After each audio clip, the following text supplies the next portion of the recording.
Au Maghreb comme au Proche-Orient, le sous-sol du désert ne recèle pas que de l'or noir. Il est tout aussi prodigue en diamants blancs. Ce précieux tubercule, plus connu sous le nom de truffe du désert.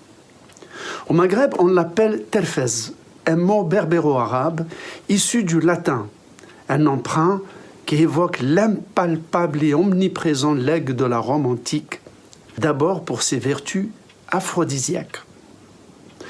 Le Mashrek le connaît sous le nom arabe de kama, un produit très recherché dont on raffole autant sur les tables bourgeoises que sous les tentes des Bédouins. Un produit si cher qu'une légende du cru prétend qu'il tombe du ciel sous l'impact du tonnerre et des éclairs. Le terfez est différent de la truffe noire du sud de l'Europe. Il est plutôt ocre, assez clair pour mériter le qualificatif de truffe blanche. Il se récolte entre février et avril, juste après la saison des pluies.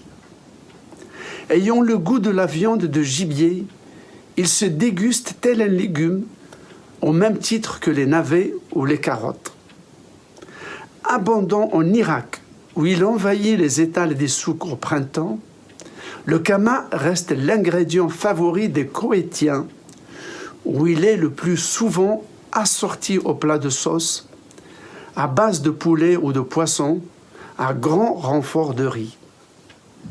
Ce mets d'exception connaît une variété de tons, de textures et de saveurs sur une aire de récolte qui s'étend du Maroc à la Chine et de la Hongrie au Qatar, en passant par l'Espagne, l'Azerbaïdjan, Chypre et jusqu'en Iran.